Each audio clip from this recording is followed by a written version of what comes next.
అందరికీ నమస్తే అండి. ఈ పూట వీడియో ఏమిటంటే వీళ్ళందరి గురించి అయితే ఈ విధంగా డెటాల్ తీసుకొని వచ్చానండి.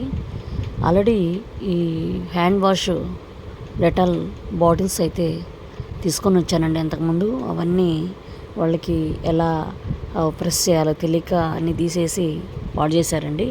ఇక అలా కాదని ఇలాంటి బాటిల్స్ అయితే తీసుకొని కొన్నిట్లయితే ఈ విధంగా డెటాల్ లిక్విడ్ అయితే పోస్తున్నాను. వీళ్ళల్లో కొందరు చిన్న చిన్న పనులు చేయడానికి వచ్చినప్పుడు హ్యాండ్ వాష్ అయితే చేయిస్తూ ఉంటానండి.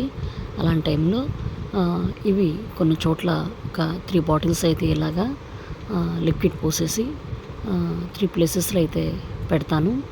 ఇంకా వాళ్ళు హ్యాండ్ వాష్ చేసుకొని చిన్న చిన్న పనులు అయితే చేస్తూ ఉంటారు. అలాగే వాష్రూమ్కి వెళ్ళినప్పుడు కూడా క్లీన్ చేయించడానికి అయితే అక్కడ కూడా ఒక 2 బాటిల్స్ అయితే పెట్టిస్తానండి. ఇప్పటికే 3 టైమ్స్ తెచ్చానండి. ఇలా హ్యాండ్ వాష్కి ప్రెస్సింగ్ బాటిల్స్ లాంటివి వస్తాయి కదా, అవి 3 టైమ్స్ తెచ్చాను ఇప్పటికీ. అవన్నీ కూడా మూతలు తీసేసి వాళ్ళకి తెలియక అన్నీ కూడా పాడు చేసేసారు. ఇక అవి పక్కన పెట్టి ఈ విధంగా అయితే చేయిస్తున్నాను.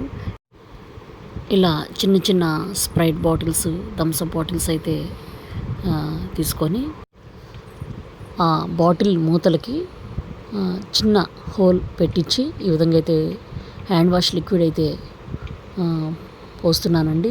ఇక ఈ విధంగా చిన్నగా వాళ్ళు వేసుకోవడానికి ఇబ్బంది లేకుండా ఉంటుందనే ఉద్దేశంతో ఈ విధంగా అయితే చేస్తున్నాను. మన ఆశ్రమంలో చాలామంది మతిస్థిమితం లేని వాళ్ళు ఉన్నారు కదండి. వాళ్ళైతే మన కంట్రోల్లో ఉండరు, మాట వినరు ఒక్కోసారి.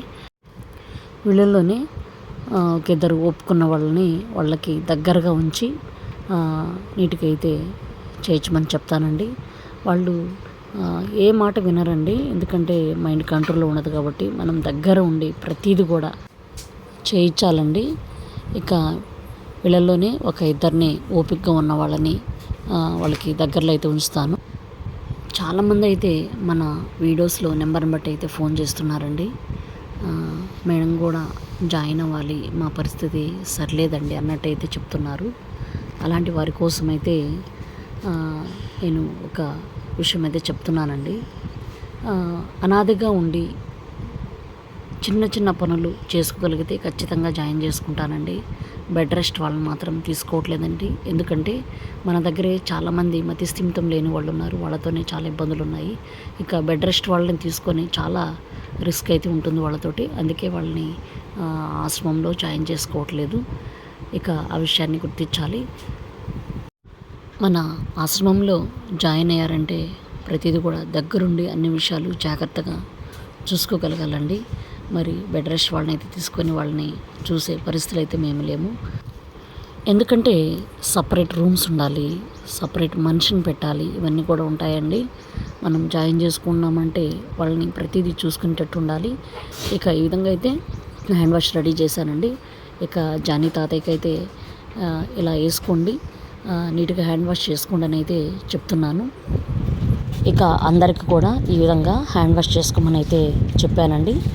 ఓకేనండి, ఈ వీడియోపై మీ అభిప్రాయాన్ని కామెంట్ రూపంలో తెలియచేయండి. నా వీడియో నచ్చినట్లయితే ప్లీజ్ సబ్స్క్రైబ్ చేసి సపోర్ట్ చేయండి. మీరు ఇచ్చే సపోర్ట్ చాలా చాలా యూజ్ అవుతుందండి. ఇంకొంతమందిని ఆదరించే అవకాశం కల్పించిన వాళ్ళు అవుతారు. అలాగే పరోక్షంగా కూడా ఆశ్రమానికి హెల్ప్ చేసిన వాళ్ళు అవుతారు. Please support for me. Thank you for watching.